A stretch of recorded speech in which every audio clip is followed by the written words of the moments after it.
Channel. आज हम लोग पढ़ेंगे प्रश्नावली 13E का क्वेश्चन नंबर 6। तो देखो भाई 13E के जितने क्वेश्चन 5 तक के मैं पिछले वीडियो में बता चुका हूँ, छठा क्वेश्चन है और इसके आगे क्वेश्चन इस वीडियो में हम लोग पढ़ेंगे। तो देखो 6 नंबर क्वेश्चन क्या लिखा है कोई तंबू एक बेलन के आकार का है जिस पर एक शंकु अध्यारोपित है। यदि बेलनाकार भाग की ऊंचाई और व्यास क्रमशः 2.1 मीटर और 4 मीटर है तथा शंकु की तिर्यक ऊंचाई 2.8 मीटर है। इस तंबू को बनाने में प्रयुक्त कैनवास का क्षेत्रफल ज्ञात कीजिए। 60 रुपये 500 प्रति वर्ग मीटर की दर से प्रयुक्त कैनवास की लागत ज्ञात कीजिए। तो देखो भाई इसको कैसे सॉल्व करेंगे। तंबू है, तंबू के नीचे का भाग बेलनाकार है तो हम लोग तंबू बना लेते हैं। देखो नीचे का भाग हमारा बेलनाकार था तो हम लोग एक बेलन बना लेंगे। ये हमारा हो गया बेलन। और फिर कह रहे हैं इसके ऊपर का जो भाग है वो कैसा है, शंक्वाकार है। तो ऊपर हम लोग क्या बना लेंगे, शंकु। ऊपर का भाग हो गया शंक्वाकार। अब कह रहे हैं जो बेलनाकार भाग है उसकी ऊंचाई कितनी बता रहे हैं, 2.1 मीटर। तो ये लिख ली। और जो बेलनाकार भाग है उसका व्यास कितना है, 4 मीटर। तो व्यास 4 मीटर बना ली। तो इसकी त्रिज्या हमारी कितनी हो जाएगी, 2 मीटर। यानी त्रिज्या होती व्यास की आधी, यानी r बराबर कितना है, 2 मीटर। और इसकी ऊंचाई यानी h बराबर कितना है, 2.1 मीटर। और जो हमारा शंकु है उसकी तिर्यक लंबाई कितनी दिए हैं, 2.8 मीटर। ये दी ऊंचाई इसकी मान ली। अब देखो बता रहे हैं इसका पृष्ठीय क्षेत्रफल ज्ञात कीजिए।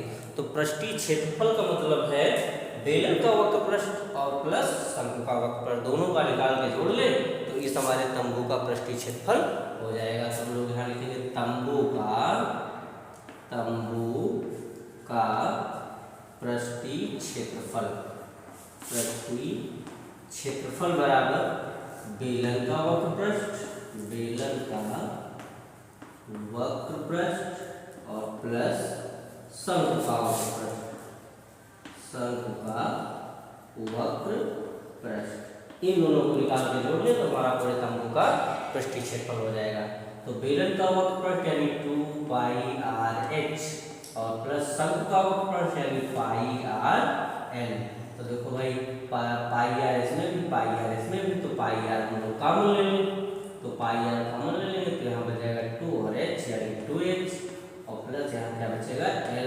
अब देखो वही क्या करेंगे, पाई का मान 22/7 और गुणी r का मान मेरा कितना है, 2 मीटर। यानी यहाँ से लिखेंगे 2 और इंटू 2 इंटू h क्या है, बेलनाकार भाग की ऊंचाई कितनी है, 2.1 और प्लस l क्या है, शंकु की तिर्यक लंबाई यानी कितना है, 2.8। अब क्या करेंगे, 22 दूनी 44/7 और गुणे कितना हो जाएगा, 2 1 2 2 दूनी 4 4.2 प्लस 2.8। अब 44/7 गुणे इन दोनों को जोड़ ले यानी 8 2 10 का 0 4 2 6 और 1 हासिल 7। अब कितना हो गया, 44/7 गुणे 7। 7 से 7 कट जाएगा, कितना बचा, 44 मीटर स्क्वायर। ये हमारा हो गया इस तंबू का पृष्ठीय क्षेत्रफल। फिर इसके बाद एक चीज और पूछ रहे हैं, क्या पूछ रहे हैं, 60 रुपये 500 प्रति वर्ग मीटर की दर से कैनवास की लागत ज्ञात कीजिए। तो हम लोग क्या लिखेंगे यहाँ पर, कैनवास की लागत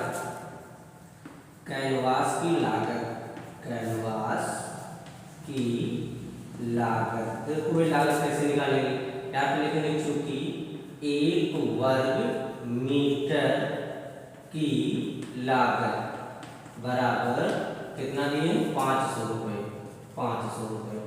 1 वर्ग मीटर की लागत ये हो गई 500 रुपये। तो अब इसलिए कितने वर्ग मीटर है हमारा, 44। तो क्या लिखेंगे, 4400 वर्ग मीटर की लागत बराबर 500 गुणे 44 यानी कितना हो जाएगा, 5 को 20 फिर 5 को 20 और 2 हासिल 22 और 2 0 यानी कितना हो जाएगा, 1 से कटा जाए 10,000 यानी कितना, 22,000 रुपये। उसको ढकने के लिए कैनवास जो लगेगा उसकी लागत क्या होगी, 22,000 रुपये।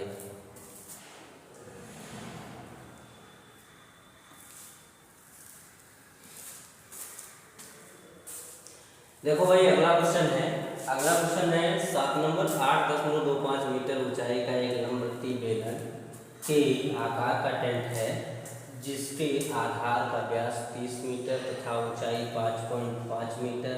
यह एक लंबी शंकु से घिरा हुआ है जिसका आधार समान है, जिसकी ₹45 प्रति वर्ग मीटर की दर से लगने वाले कैनवास का खर्च ज्ञात कीजिए। तो देखो भाई इसको कैसे सॉल्व किया, जैसे भी पहला क्वेश्चन हम लोग किए सेम वैसा ही क्वेश्चन है।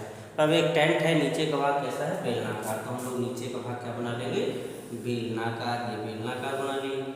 फिर अब इसकी ऊंचाई और ये सब दिया है क्रमशः, कितनी कितनी दिया है लिख ले रहा हूँ।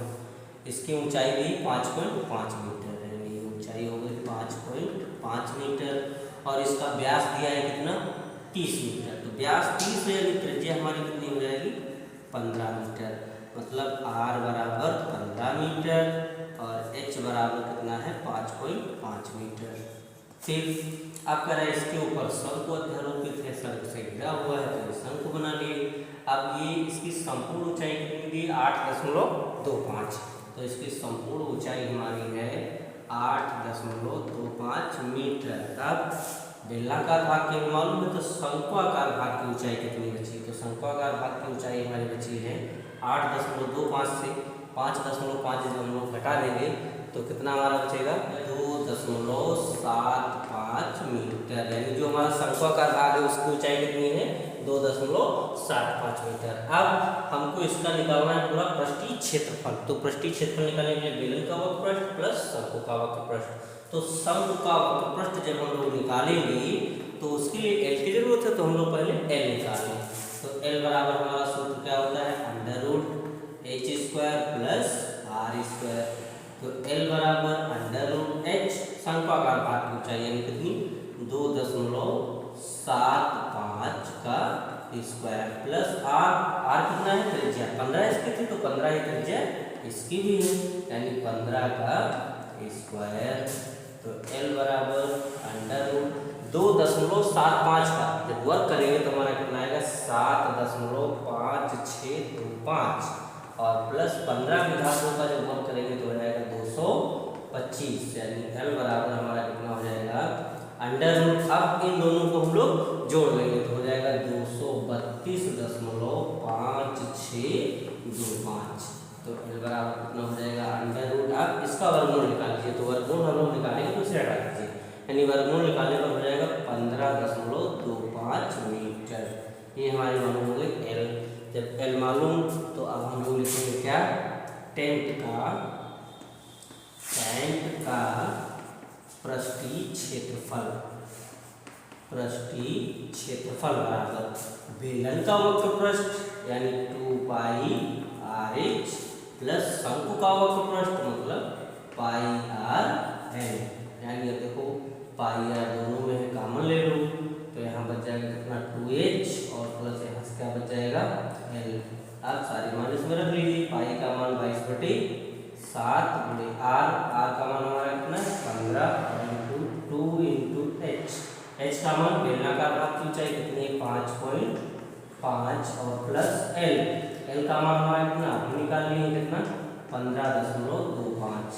आप क्या करेंगे गुणा कर लीजिए 15 दूनी 30 15 दूनी 30 33, यानी कितना हमारा हो जाएगा देखो सॉल्व कर ले रहे हैं, यानी ये हमारा आ जाएगा 330/7, इन दोनों गुणा करेंगे 330/7। फिर अंदर 5 दूनी 10 5 दूनी 10 और 1 11, यानी 11.0 और प्लस कितना है 15.25। अब कितना हो जाएगा 330/7 गुणे इन दोनों को जोड़ लीजिए तो कितना होगा 11 और 15 यानी कितना 26.25। आप क्या करेंगे इसको काट दीजिए, यानी 330/7 गुणे 26.25 काटो कितना हो जाएगा 7 × 7 7 × 21।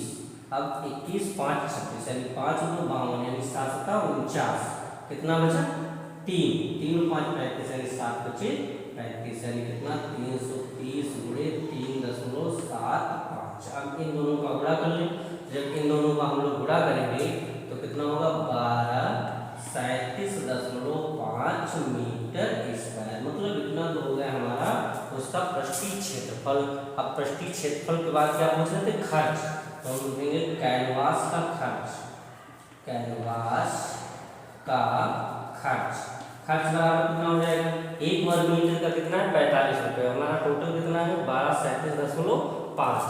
तो हम लोग देखेंगे खर्च बराबर कितना हो जाएगा 1237.5 इतना हमारा वर्ग मीटर था, और 1 वर्ग मीटर का खर्च कितना 45, तो इसको 45 से गुणा कर देते हैं। जब 45 से इसको हम लोग गुणा करेंगे तो आएगा 55,687.50 रुपये, यानी टोटल हमारा खर्च जो करने वास्ता आएगा कितना होगा 55,687 रुपये 50 पैसे।